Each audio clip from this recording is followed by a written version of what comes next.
I cannot remember how, when, or where I met Ligeia. It was a long time ago, and my memory is not good. But I think I met her first in a large old city near the Rhine in Germany. She told me that she came from an ancient family. But I never knew the family name of the woman who was my friend, my partner in my studies, and finally my wife. Why did I never discover her family name? Perhaps because she did not want me to find out. But I cannot remember. I remember one thing very well. Ligeia was tall and slim. Later, at the end, she became very thin. How can I describe her quiet, aristocratic movements or the strange softness of her footsteps? If she came into my office, I only knew she was there when I heard her voice, or when she put her white hand on my shoulder. She had a beautiful face, but it was not a classical kind of beauty. There was something strange about it. I have often tried to understand it. Was it her pure white skin or her thick black hair? I looked at her long, delicate nose many times. It was perfect. I looked at her sweet mouth. How soft and red it was. And when she smiled, her teeth were white. Then I looked into her eyes. They were much bigger than normal eyes. Sometimes, when she was excited, they looked like a deer's eyes.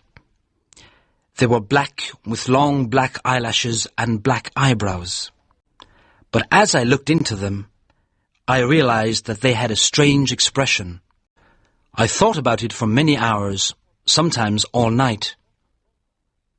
What was the expression in those eyes? I wanted to know.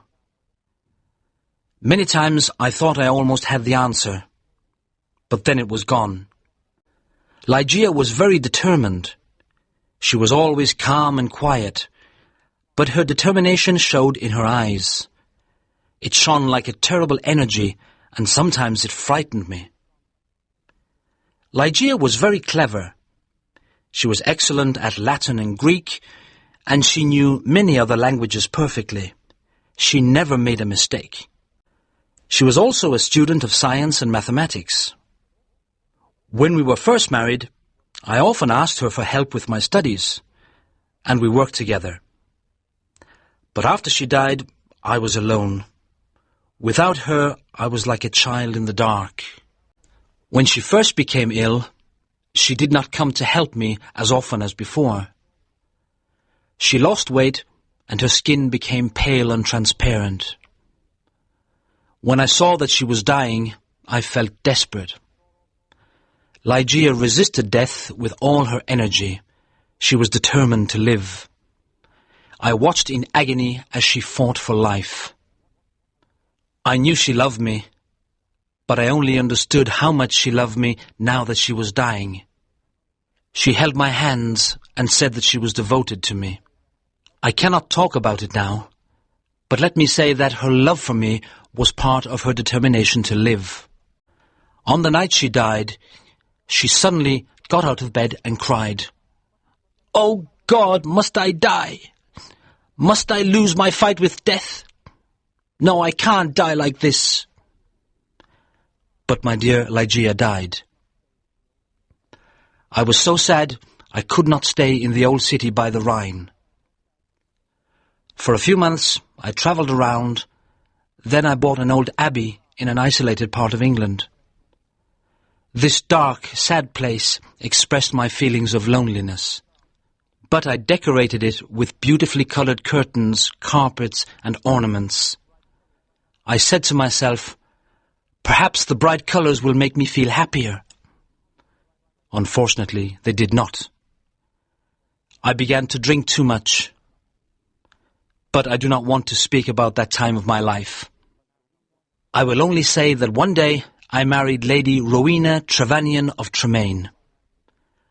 My new wife had blonde hair and blue eyes. She was very different from my first wife. But how could I ever forget Ligeia? Chapter 2. A fight with death. I took Lady Rowena back to a room high up in the tower of the Abbey, where we lived for the first month of our marriage. The room was very large, with an enormous window made of glass from Venice. The ceiling was high, like a church, and in the centre there was a big gold chandelier. There were sofas from the east and an Indian bed. On the walls were long tapestries, like carpets, with designs made of gold. The tapestries moved every time the wind blew. My wife was afraid of me because I was often sad and depressed. She did not love me much and stayed away from me, but I preferred this. I always thought about Ligeia, my beautiful Ligeia, dead in the tomb. Sometimes in my dreams I called to her in the night. I imagined that perhaps my love for her could bring her back to me. At the beginning of the second month, Lady Rowena became ill.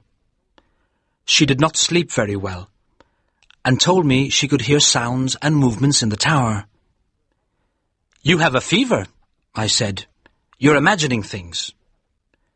She got better, but then she went back to bed with a second illness, worse than the first. The doctors could not understand it. Again, Rowena began to hear little sounds and movements in the bedroom, and they frightened her. One night, at the end of September, she woke up suddenly. I was sitting on a sofa by her bed. She whispered to me that she could hear sounds and see movements, and there was a frightened expression on her thin face. But I saw and heard nothing. "It's the wind," I explained.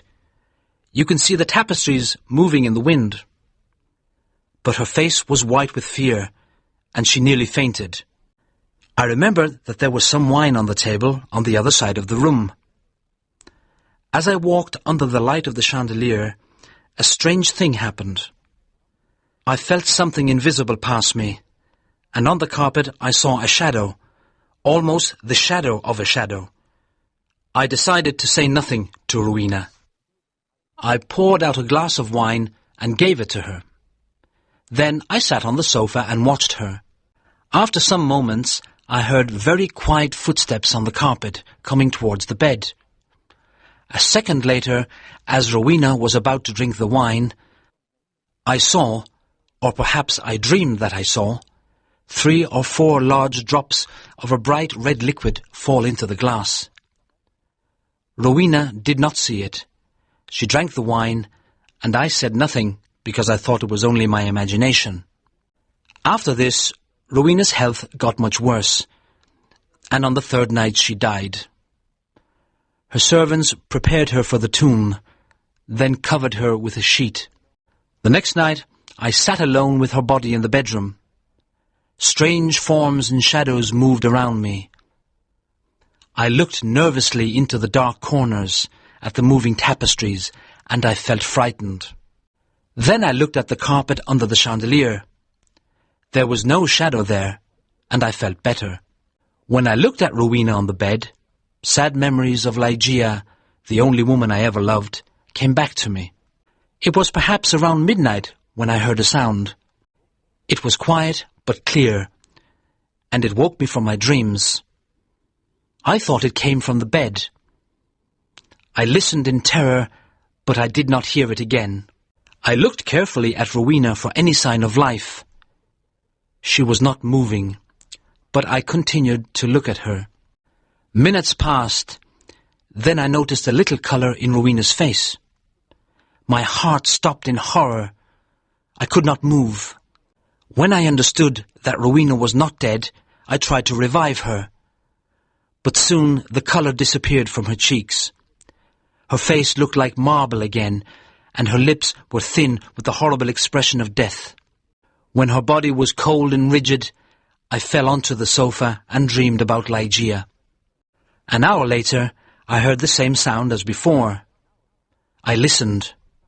Yes, there it was again, a sigh from the bed. I ran over and saw clearly that her lips were trembling. Then they opened, showing her bright teeth. I thought I was going mad. There was a pink colour on her cheeks and neck. Her body was getting warm again, and her heart was beating a little. Lady Rowena was alive. I did everything I could to revive her. Then, suddenly, her colour disappeared. Her heart stopped, and her body became cold and rigid. I sat down and began to think about Ligeia again. Then again, for the third time, there was a sound from the bed. But why must I describe the horrors of that night? Again, I tried to revive Rowena, and then a fourth time. Each time, she seemed to fight with an invisible force. And each time, her body changed. I cannot say how, but she looked different. It was nearly dawn when she moved again. I was sitting on the sofa, exhausted, but Rowena's body moved with more energy than before. Her colour returned, signs of life changed her face.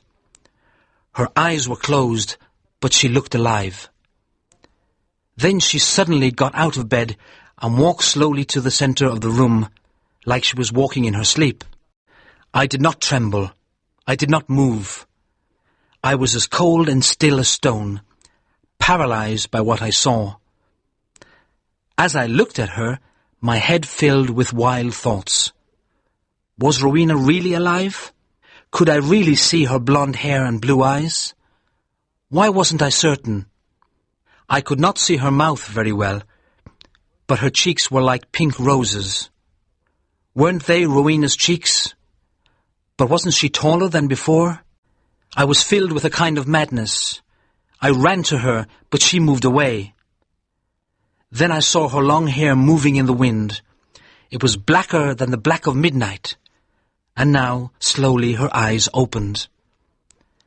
I shouted like a madman, "These are the black eyes of my lost love, the eyes of Ligeia."